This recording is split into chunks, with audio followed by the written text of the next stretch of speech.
Okay, picture this. You're in Chennai, maybe near Marina Beach. You can almost smell the filter coffee, right? And we've got this incredible underdog story. Yeah, it's quite An something. entrepreneur, R Selvaraj, he goes head to head with this banking giant, Kotak Mahindra Bank. And, well, spoiler alert, he actually wins. It really is that classic David versus Goliath tale playing out right there in Tamil Nadu. Absolutely. And the core issue, it's pretty staggering. We're talking about Selvaraj being overcharged 14.3 lakh rupees. That's a huge amount. I mean, not just a minor error. 14.3 lakh, that's serious money. Seriously. So let's rewind. It starts back in 2006. Selvaraj takes out a loan, a big one, 1.5 crore, for his transport business. Puts his house up as collateral. Standard stuff, really. Right.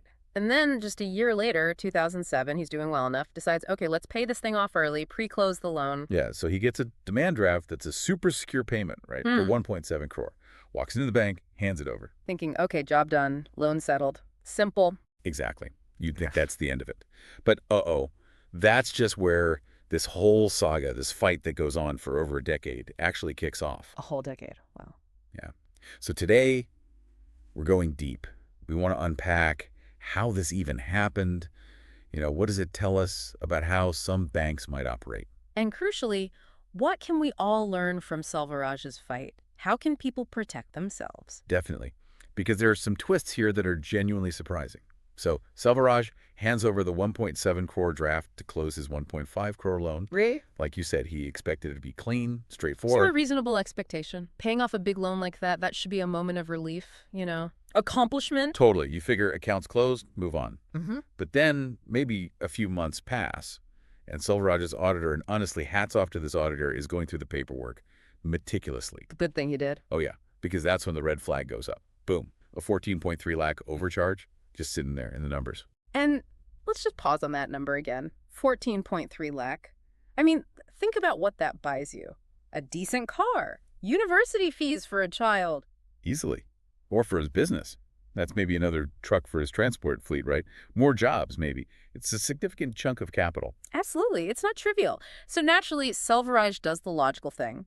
He goes back to the bank, says, hey, look, seems like there's been a mistake here. Right. Expecting a quick, oh, sorry, our bad, here's your money back. But that's not quite how it played out, was it? Not at all. Instead, it was like hitting a wall of, well, bureaucracy. Vague promises, we'll look into it, but nothing concrete happening. The classic runaround. It's incredibly frustrating and probably quite common when you're dealing with a big organization. It really is.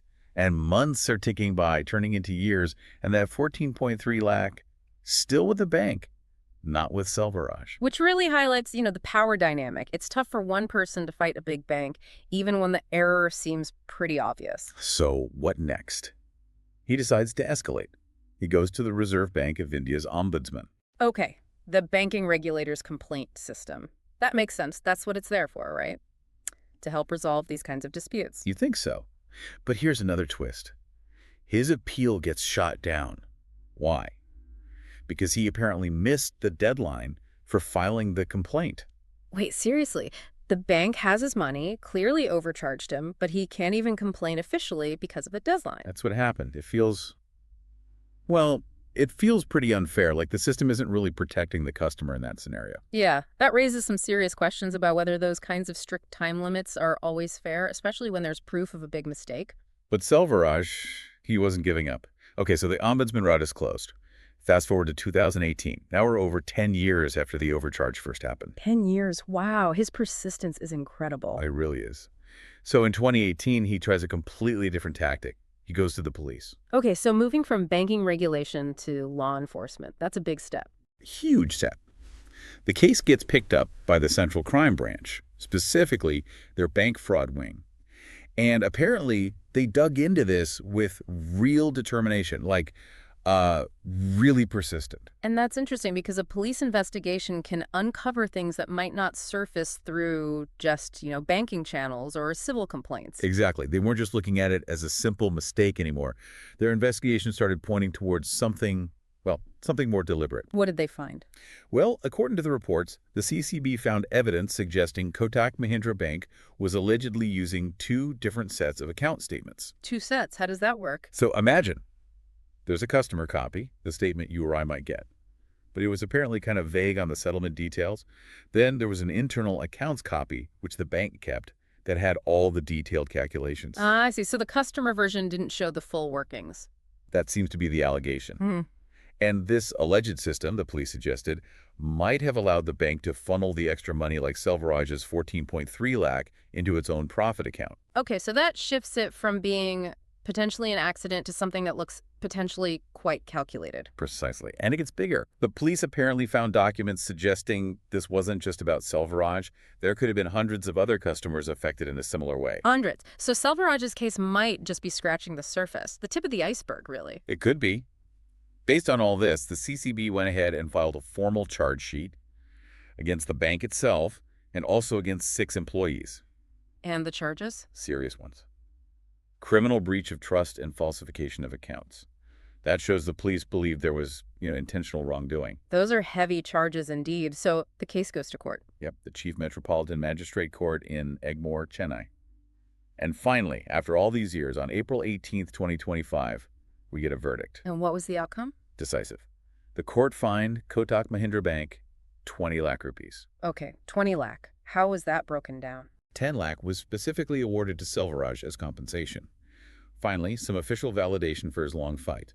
The other 10 lakh went to the court. And what about the 6 employees who were charged alongside the bank? Interestingly, they were acquitted, discharged. So it seems the court placed the primary responsibility on the bank as an institution.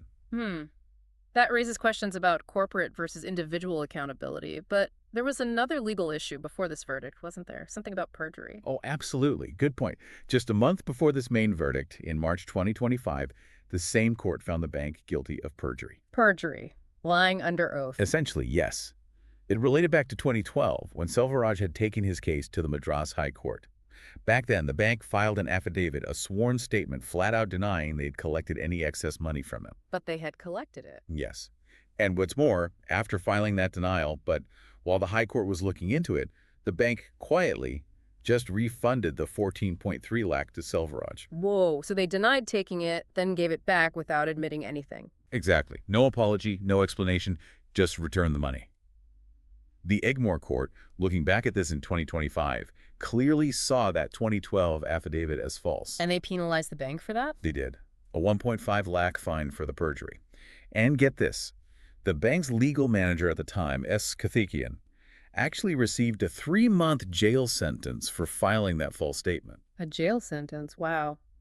The court really took a stand against dishonesty in the legal process. Absolutely sent a message. Now, okay, someone listening might think, okay, fascinating Chennai story, but what's it got to do with me? Right. How does this connect to the average person maybe dealing with a car loan or a mortgage? Well, it connects fundamentally, because this whole thing is built on trust, isn't it?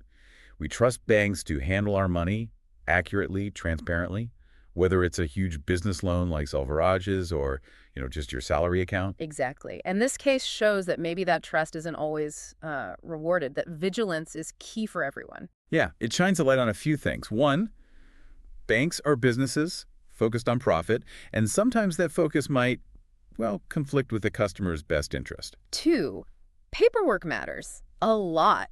If Selvaraj's auditor hadn't been so sharp-eyed with those documents, who knows if that 14.3 lakh would ever have been found? Precisely. And 3, persistence pays off. Selvaraj fought for over a decade. It shows that even against a giant, if you believe you're right, it's possible to get justice. It takes time, though. These are really important lessons, so let's make it practical. What are the concrete takeaways for our listeners? How can they protect themselves? Okay, first, look at your loan statements like you're searching for hidden clues in a mystery novel. Question everything. Don't just assume the numbers are right. Be meticulous. Yeah, don't just file them away. Actually read them. A second, keep absolutely everything, every piece of paper, every email related to your loan. Treat it like gold. That documentation was crucial for Selvaraj. Third, verbal promises from a bank. Treat them with caution. If they agree to something, a fee waiver, an adjustment, get it in writing. Always. No exceptions. That's critical. Fourth, know your rights. The RBI has regulations for borrowers. It might not be thrilling reading, but understanding your basic rights gives you power. Check the RBI website. Fifth point, if it's a really big loan, maybe a mortgage or a business loan, think about hiring an independent auditor, just for a second opinion, like a financial detective. That could be money well spent for peace of mind, definitely. And Finally, if you genuinely feel you've been wronged, don't just accept it. Selvaraj's story shows it's possible to fight back and win, even if it takes time and effort. Explore your options: ombudsman, consumer courts, maybe even legal action if necessary. absolutely. Now, stepping back again, thinking bigger picture, this case does make you wonder, doesn't it? It really does. Like if this alleged dual accounting system was happening at one major bank branch in Chennai, was it just there? Or is this kind of thing potentially more widespread? That's the unsettling question. And the police suggestion of hundreds of other potential victims, it's worrying. How many people might have been overcharged without ever realizing it? Exactly. And it makes you look again at the regulatory side. That RBI ombudsman deadline that tripped up Selvaraj. Yeah. Does that rule really protect consumers effectively? Or does it sometimes inadvertently shield banks if an error isn't caught quickly enough? It's a valid point to consider about the balance of power. And while the 20 lakh fine is, it's not nothing for a massive bank, is it really a major deterrent? Perhaps not in pure financial terms, but the reputational damage, the legal precedent set by the court saying this is not okay, that might be more significant in the long run. True. The court's ruling, holding the bank accountable, sends a strong message. So, wrapping this up, the key thing is Selvaraj's sheer perseverance, right? Absolutely. His refusal to give up is what brought this whole issue to light, potentially exposing a systemic problem, with the court ultimately delivering that accountability. It's a powerful reminder for all of us. Be active, be watchful with your finances, demand clarity, check everything, ask questions. Don't be passive about your own money. So, the final thought for everyone listening. Knowing about R Selvaraj's decade-long battle, what's one concrete step you'll take, starting now, to make sure your own financial dealings are transparent and accurate? Something to think about.